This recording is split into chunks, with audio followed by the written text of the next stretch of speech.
Here we go. Chapter 17. Watership Down Audio, done badly by me, yours truly. This episode, The Shining Wire. It was cold. It was cold, and the roof was made of bones.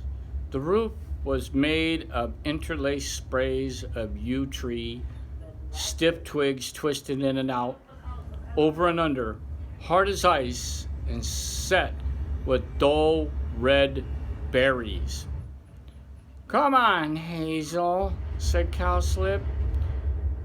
"We're going to carry the yew berries home in our mouths and eat them in the great burrow.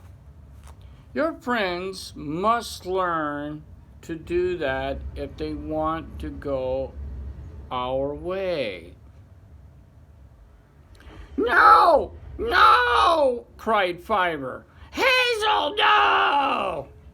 Then came Bigwig, twisting in and out of the branches, his mouth full of berries. "Look," says Bigwig, "I can do it. I'm running the other way." "Ask me where, Hazel. Ask me where. Ask me where." Then they were running the other way. Running, not to the warren, but over the fields in the cold. And Bigwig dropped the berries, blood red drops, red droppings hard as wire. "It's no good," he said. "No good to bite them. They're cold." Hazel woke. He was in the burrow. He shivered. Why was there no warmth of rabbit bodies lying close together? Where was Fiber? He sat up.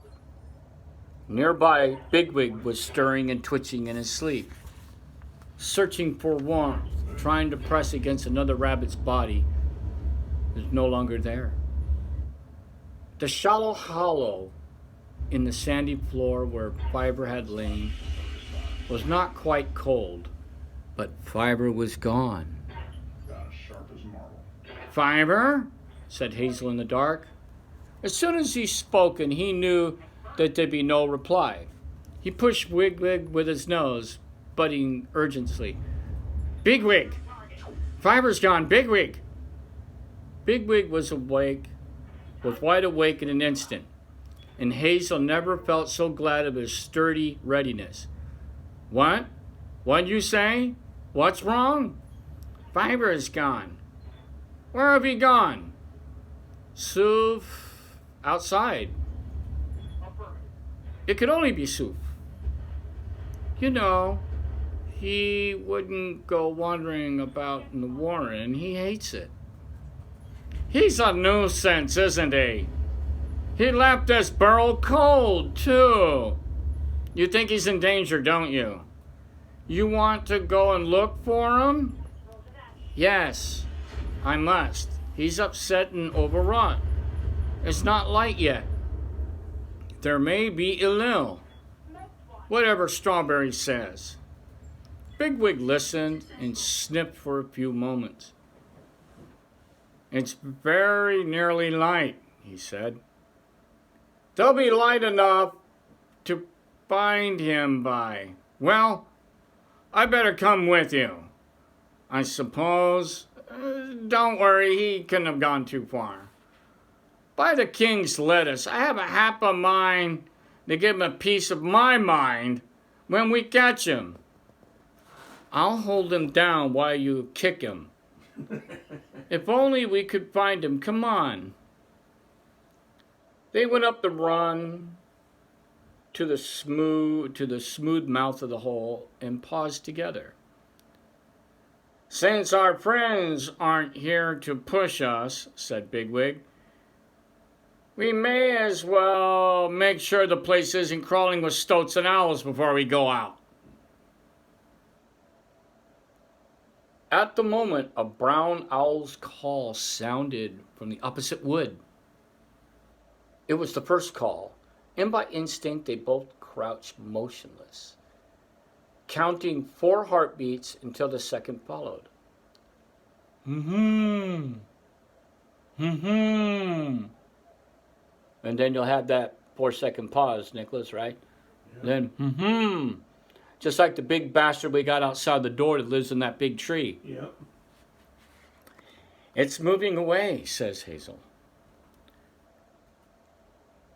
How many field mice might say that every night, I wonder? You know the call's deceptive. It's meant to be. Well, I can't help it, says Hazel. Fiber's somewhere out there and I'm going after him. You are right. Anyway, it is light just. Shall we look under the yew tree first? But Fiber was not under the yew tree. The light, as it grew, began to show the upper field, while the distant hedge and the brook remained dark, lunar shapes below.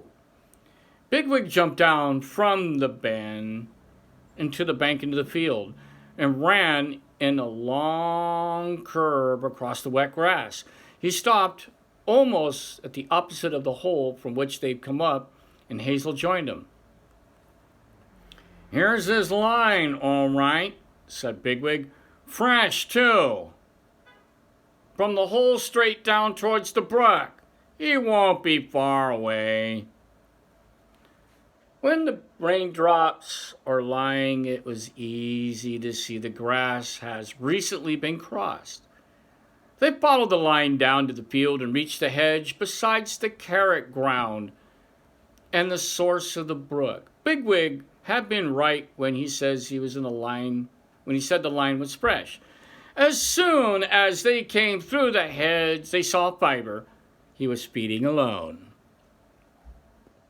A few fragments of carrot were still lying about near the spring, but he had let them untouched and eating the grass not far from the gnarled crabapple tree. They approached, and he looked up. Hazel said nothing and began to feed beside him. He was now regretting that he brought Bigwig.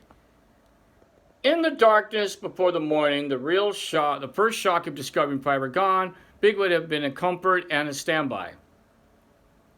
But now he saw Fiber, small, familiar, incapable of hurting anyone or even concealing what he felt, trembling in the wet grass, either from the fear or from the cold. His anger melted away. He felt only sorry for him and sure that if they could stay alone together for a while, Fiber would come around to an easier state of mind. But it was probably too late to persuade Bigwig to be gentle. He could only hope for the best. Oh, here we go. Bigwig is ready to go and chomp on somebody. Oh, you lost one of your guys? No. It's monkeying around with a rocket launcher and screwed it up. And this guy, he's playing Road Tech. You remember we did a video prior to that for Road Tech when he was trying to make Valkyrie? Yep. And that didn't go out too well. Anyway, contrary to his fears, however, Bigwig remains silent as himself. Evidently, he's been expecting Hazel to speak first and was somewhat at a loss.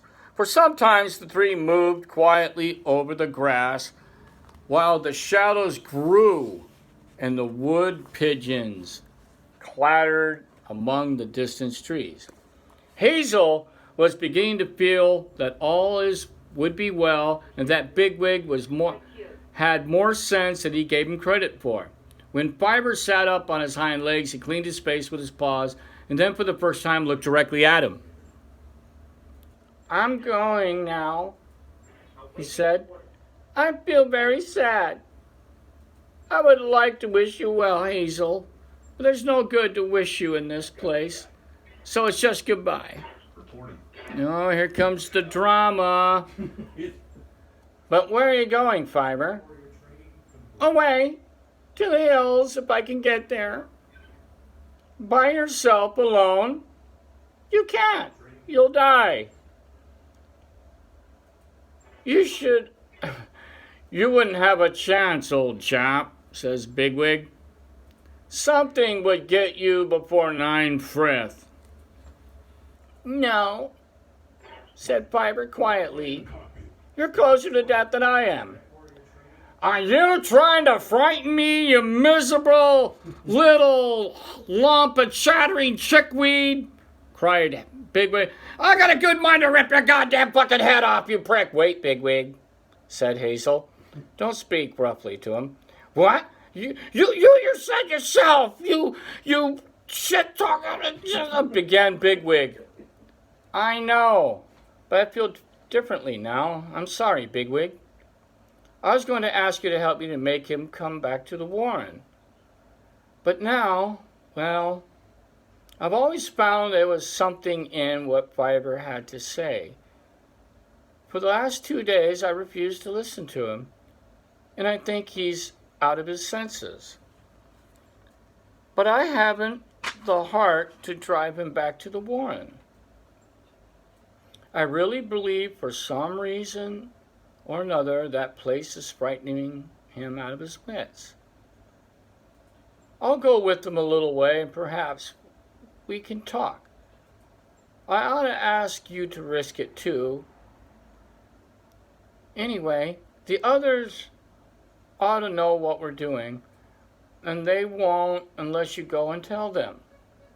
I'll be back before 9 frith, and I hope we all shall.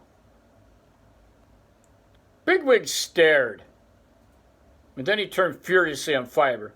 You wretched little black beetle, you motherfucking son of a piece of shit, fucking lop-eared, he said. You'll never learn to obey orders, haven't you, you stupid piece of goddamn grass in a prick, goddamn ass white, but it's all you have you. It's always me all the time. Oh, I got this great feeling in my toe, so we must all go stand on our heads. And now we found a good fine warren and got into it without even have to fight. You got it in your best to upset everyone. And then you risk the life of one of our best rabbits we've got. Just to play nursey while you go and wander about in them like a moonstruck field mouse. Asshole! Prick! Well, I'm done with you, you piece of shit motherfucking asshole. I'll tell you plain. Now I'm going to go back to the Warren and make sure everyone is finished with you as well. And they will be. Don't make any mistake of that, dickhead! And he turned and he dashed away through the nearest gap in the hedge. On the instant, a fearful commotion began on the far side. There was sounds of kicking and plunging. A stick flew in the air, and then a flat, wet clod of dry leaves shot clean through the gap and landed near the hedge. Excuse me. Kind of overdid it a little bit. Called method acting. And it landed close to Hazel. The brambles thrashed up and down. Hazel and Fiber stared at each other, then both fighting through the impulse to run. What enemy was at work on the other side of the hedge? There was no cries, no spitting of a cat, no squealing of a rabbit. Only the crackling of twigs and tearing of the grass in violence. Uh-oh. Oh, shit. By an effort of courage against all instinct, Hazel forced himself forward into the gap with Fiber following. And a terrible sight lay before them. The rotted leaves had been thrown up in showers, the earth had been laid bare, and was scored with long scratches of furrows. Bigwig was lying on his side, his back legs kicking and struggling. A length of twisted copper wire gleamed dully in the first sunlight. It looped around his neck, ran taut across one forepaw to the head of a stout peg driven in the ground. The running knot was pulled tight and was buried in the fur behind his ear. A projection of point at one strand had lacerated his neck, and drops of blood, dark and red as yew berries, welled down the side of his shoulder. For a few seconds he lay panting, his side heaving in exhaustion, and then again he began to struggle and fighting, backward and forward, jerking and falling until he lay choked and quiet. Ouch. Frenzied with distress, Hazel leaped out of the gap and squatted behind him. Bigwig's eyes were closed, his lips were pulled back, with long front teeth and a fixed snarl. He had bitten his lower lip through this too. The blood was running. Froth covered his jaw and his chest. "Thalele," said Hazel, stamping. "Thalele, listen, you're in a snare. A snare! What did they tell you in Alza? Come on, think! How can we help you?" There was a pause, and then Bigwig's back legs began to kick once more, but feebly. His ears drooped and his eyes opened unseeing, and the whites showed bloodshot as the brown irises rolled one way or another. And after a moment his voice came thick and low, bubbling out of the bloody spume in his mouth. "Alza, no good. Biting wire. Peg, got to dig out." A convulsion shook him as he scrambled at the ground, covering himself in a mask of wet earth and blood, and then he was still again.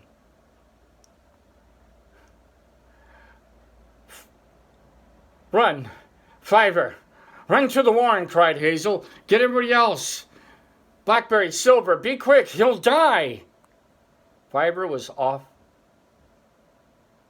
up the field like a hare. Hazel, left alone, tried to understand what was needed. What was the peg? How was he to dig it out? He looked down at the foul mess before him, and Bigwig laid across the wire, which came out from under his belly and seemed to disappear into the ground. Hazel struggled with his own incomprehension. Bigwig had said, "Dig." At that, he least understood. He began to scratch at the soft earth behind the body, until after a time his claws scraped against something smooth and firm. He paused, perplexed, and found Blackberry at his shoulder. "Bigwig just spoke," he said. "I don't think he can now," he said. "Dig out the peg. What does that mean? What do we have to do?" "Wait a moment," said Blackberry. "Let me think, and try not to be impatient." Hazel turned his head and looked down the course of the brook. Far away between two copses he could see a cherry tree where 2 days before he sat with Blackberry and Fiver at the sunrise. He remembered how Bigwig had chased Hawkbit through the long grass, forgetting the quarrel of the previous night in the joy of their arrival. He could see Hawkbit running toward him now with 2 or 3 of the others. Silver, Dandelion, and Pipkin. Dandelion was in front, dashed up to the gap and checked, twitching and staring. "What is it, Hazel?" What happened?" Fiver said, "Bigwig's in the wire. Let him alone until Blackberry tells us. Stop the others from crowding around." Dandelion turned and raced back to Pipkin as he came up. "Is Cowslip coming?" said Hazel. "Perhaps he knows." "He wouldn't come," says Pipkin. "He told Fiver to stop speaking about it." "He told him what?" asked Hazel incredulously. At the moment, Blackberry spoke, and Hazel was beside him in a flash. "This is it," says Blackberry. "The wire's on a peg. The peg's in the ground. There, look. We've got to dig it out. Come on, dig beside it." Hazel dug once more, his forepaws throwing up soft, wet soil and slipping against the hard side of the peg. Dimly, he was aware that the others were waiting nearby. After a time, he was forced to stop, panting. Silver took his place, and then followed by Buckthorn. The nasty, smooth, clean, man-smelling peg lay bare at the length of a rabbit's ear, but it would not come loose. Bigwig had not moved. He lay across the wire, torn and bloody, with eyes closed. Buckthorn drew his head and paws out of the hole, rubbing the mud off his face. "The peg's narrower down there," he said. "It tapers, I think. It could be bitten through, but I can't get my teeth in it." "Send in Pipkin," said Blackberry. "He's smaller." Pipkin plunged into the hole, and all you can hear is wood splattering under his teeth. It sounded like a mouse in a shed waistcock at midnight. He came out with his nose bleeding. "The splinters break you. It's hard to breathe, but the peg's nearly through." "Fiver, go in," said Hazel. Fiver was not long in the hole when he too came out bleeding. "It's broken in two. It's free." Blackberry pressed his nose against Bigwig's head and nuzzled him gently. The head rolled sideways and back again. "Bigwig," said Blackberry in his ear, "the peg is out." But there was no response. Bigwig lay there as he did before. A great fly landed on one of his ears, and Blackberry thrust at it angrily, and it flew up, buzzing into the sunshine. "I think it's gone," said Blackberry. "I can't feel his breathing." Hazel crouched down by Blackberry and laid his nostrils close to Bigwig's. But the light breeze was blowing, and could not tell if he was breathing or not. The legs were loose, and the belly was flapping and limp. He tried to think of what little he had heard of snares. A strong rabbit can break his neck in a snare, or had a point of sharp wire pierce his windpipe. "Bigwig," he whispered, "we got you out. You're free." Bigwig did not stir. Suddenly it came to Hazel that Bigwig was dead. What else could hold him silent in the mud? Then he himself must get the others away before the dreadful loss drain their courage and break their spirit. As they would stay by the body, besides, a man would be coming soon, and perhaps he was already coming with his gun to take poor Bigwig away. They must go, and he must do his best to see that all of them, even he himself, put what happened out of their minds forever. "My heart is joining 1,000, but my friend stopped running today," he said to Blackberry, quoting a rabbit proverb. "If only it was not Bigwig," said Blackberry. "What shall we do without him?" The others were waiting, said Hazel. "We have to stay alive. There has to be something for them to think about. Help me or not, be more than I can do." He turned away from the body and looked for Fiver amongst the rabbits behind him.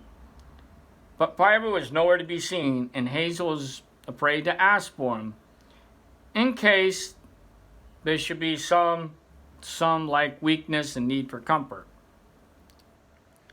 "Pipkin," he snapped, "why don't you clean up your face and stop bleeding?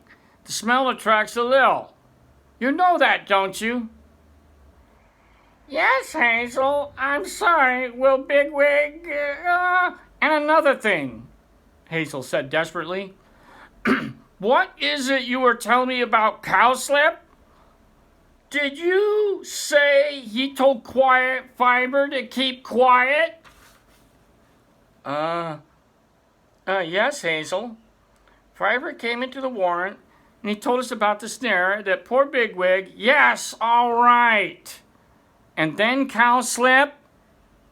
"Well, Cowslip and Strawberry and the others pretend not to hear. It was ridiculous because Fiber was calling out to everyone. And then we were running out. Silver said to Cowslip, "Surely you're coming." And Cowslip simply turned his back. Fiber went up and spoke to him very quietly, and I heard Cowslip answer. He said, "Hills or inlay, it's all one and the same where you go. Hold your tongue." And then he struck at Fiber and scratched his ear. "I'll kill her." Grasped a low, choking voice behind him. They all leapt around, and Bigwig was raising his head and supporting himself on his forepaws alone. His body was twisted, his hind parts and back legs were still lay on the ground. His eyes was open, but his face was such of a fearful mask of blood, foam, vomit, and earth that he looked more like a demon creature than a rabbit. The immediate sight of him, which would have filled them with relief and joy, brought only terror. They cringed away, and none said a word. "I'll kill him. I'm going to kill that motherfucker. I'm going to rip his fucking ears off and shove it up his ass, and he'll be passing a haraka through his nose for the rest of his life." Well, you know how Bigwig is. "Help me, rot you. Can't anyone get this stinking fucking wire off me?" He struggled, dragging his hind legs.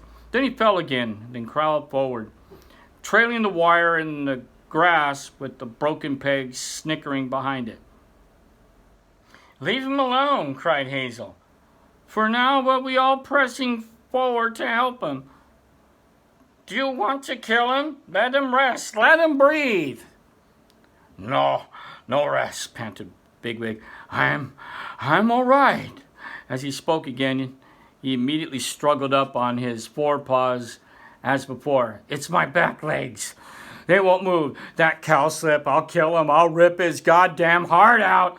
He's gonna wish he..." "Then why do we let them stay in that warren?" cried Silver. "What sort of rabbits are they? They left Bigwig to die. You heard Cowslip in the burrow. They're all cowards. Let's drive them out. Kill them. Take the warren and live there ourselves." And this is coming from Silver, who's usually laid back. Yeah. So now he wants someone's ass. And being a fighter and a big rabbit, I kind of believe him. Yes, they all answered. "Come on back. Back to the warren. Down with Cowslip. Down with Silverweed. Kill them all. Fuck them up. Kick them out of their houses. You're evicted, bitch. Hit the bricks. Kick rocks." Remember, there are only 8 of them. There are only 8 of them, yeah. "Oh, Amber of breath," cried a squealing voice in the long grass.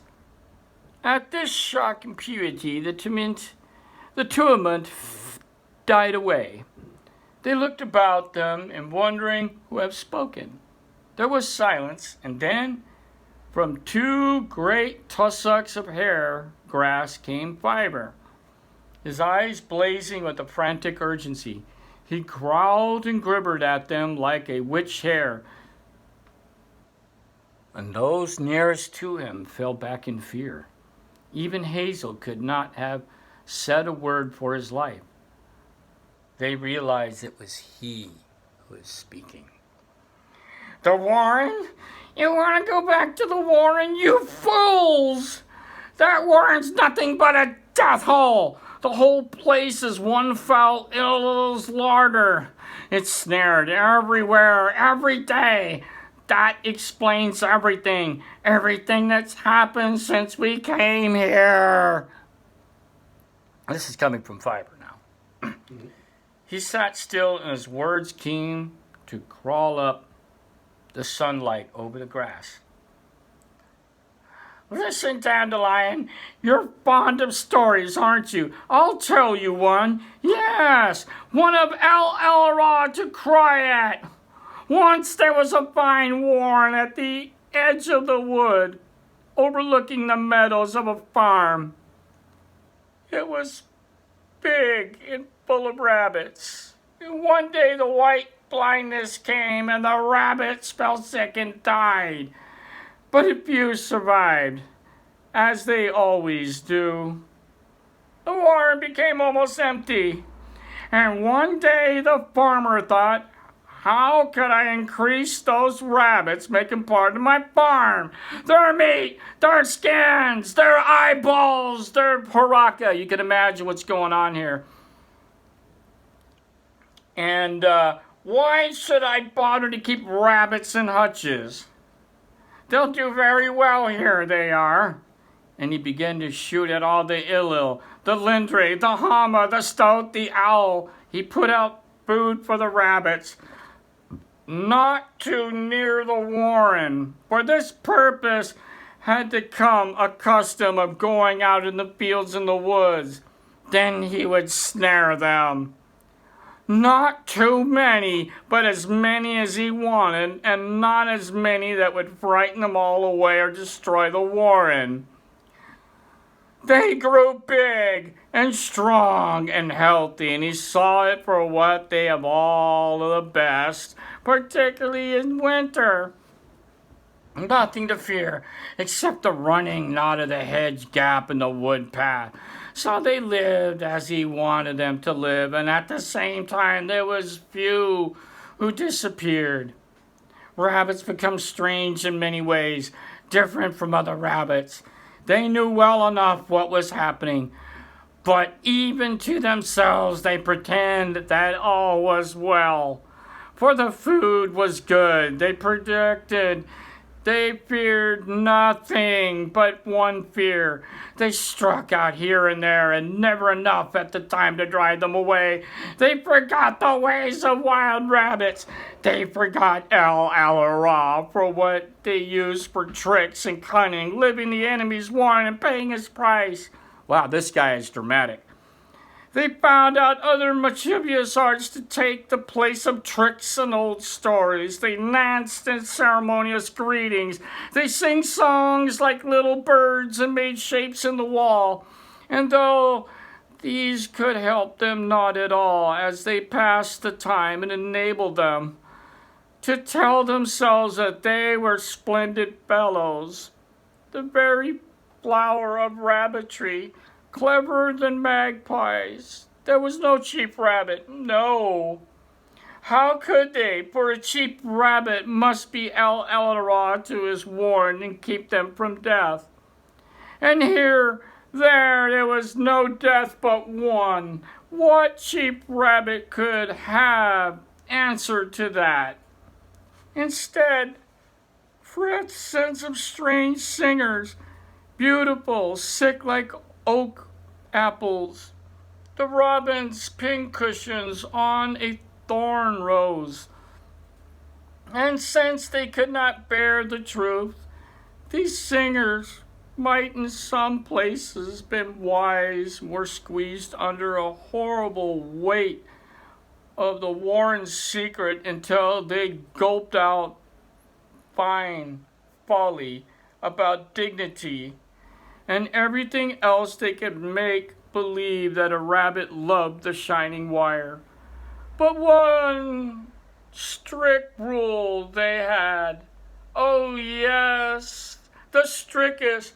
No one must ever ask another rabbit was. And anyone asked where, except in a song and a poem, must be silence. To wear was bad enough. To speak openly of the wires, that was intolerable, for they would scratch and kill. He stopped, and no one moved. Then in silence, Bigwig lurched to his feet, swayed a bit, and toddled a few steps towards Fiber, and fell again. Fiber paid him no heed, and he looked from one to the other amongst the rabbits when he began speaking again. And then we came, over the heather in the night, wild rabbits making scrapes in the valley. The warm rabbits didn't show themselves at once. They needed to think what was best to be done. But they hit it quite soon. Bring us into the warren and tell us nothing. Don't you see? The farmer only sets so many snares at a time, and when one rabbit dies, the others will live that much longer. You suggested that, Hazel, we should go and tell them of our adventures. Blackberry, but it couldn't gone down well, did it? Who wants to hear about brave deeds when he's ashamed of his own? And who likes an open, honest tale from someone he's deceiving? Don't you want me to go on? Do you want me to continue? I tell you, every single thing that's happened fits like a bee in a foxglove. And kill them, you say? And help ourselves to the great burrow? We shall help ourselves to a roof of bones hanging with shining wires. Help ourselves to misery and death. Wow. Yeah, point. Fiver sank down in the grass, and Bigwig, still trailing the horrible peg, staggered up to him and touched his nose to his. I'm still alive, Fiver, he said. So are all of us. You have bitten through a bigger peg than the one I'm dragging. Tell us what to do. Do, says Fiber. Why, go, now. I told Cowslip we are going before I left the burrow. Where? Said Bigwig, but it was Hazel who answered. To the hills, he said. South of them, the ground rose gently from the brook. Among the crests is a line of a cart track, and beyond a copse. Hazel turned towards it, and the rest began to follow him up the slope in ones and twos. What about the wire, Bigwig? Said Hazel. The peg will catch and tighten again. No, it's loose now, said Bigwig. I can shake it off if I haven't hurt my neck. Try, says Silver, or you won't get far otherwise. Hazel, said Speedwell suddenly. There's a rabbit coming down from the warren, look. Only one, says Bigwig. What a pity. You take him, Silver. I won't deprive you. Make a good job of it while you're at it. Ooh, boy. They stopped and waited and dolted here and there about the slope. A rabbit was running in a curious, headlong manner. Once he ran straight into a thick-stemmed twistle, knocking himself sideways, rolling over and over. He got up and came blundering on towards them. Is it the white blindness, says Buckthorn. He can't be looking where he's going. Fred forbid, said Blackberry. Shall we run away? No, he couldn't run like that with the white blindness, says Hazel. Whatever's ailing him, it isn't that. It's Strawberry, cried Dandelion. Strawberry came up through the hedge in the crab-apple tree and looked about him and made his way to Hazel. All his urbane self-possessiveness has vanished. He was staring and trembling, and his great size seemed to only add to the air of stricken misery. He cringed before them in the grass as Hazel waited, stern and motionless, with Silver at his side. Oh, boy. Hazel, said Strawberry, are you going away? Hazel made no answer, but Silver said sharply, what's it to you? Ooh, boy. Silver has a dark side. Yep. Take me with you. There was no reply, and repeat again. Take me with you. We don't care for creatures who deceive us, says Silver. Better go back to Nigel Hayne. No doubt she's less particular. I could imagine the sneering look on Silver's face. Yep. Strawberry gave kind of a choking squeal and said, "Has he been wounded?" He looked from Silver to Hazel and then to Fiber, and at last in a pitiful whisper, he said, "The wires." Silver was about to answer, but Hazel spoke first. "You can come with us," he said. "Don't say any more, poor old chap." And a few minutes later, the rabbits had crossed the cart track and vanished into the copse beyond. A magpie, seeing some light-covered objects conspicuously on the empty slope, flew closer to look. All laid there was a splintered pig and a twisted length of wire. That was number 17 of a very horribly done audio book by myself, who having problems reading and pronouncing bullshit. So, what are we going to say about that? They almost lost Bigwig in this one. What do you think? Well, Fiber shows his medal. Mm-hmm. Okay, for Fiber. Right. Hazel starts to become a leader. Instead of somebody worried about being comfortable. Mm-hmm. Strawberry may not be a coward, because it takes a lot more courage to go by yourself towards fate. Mm-hmm. And facing down some pretty angry fucking guys. And Silver's the one with the knife. Yeah. They passed the knife to Silver on this one. Yep. Well, there we go. Going on 42 minutes in this long episode of Watership Down, The Shining Wire.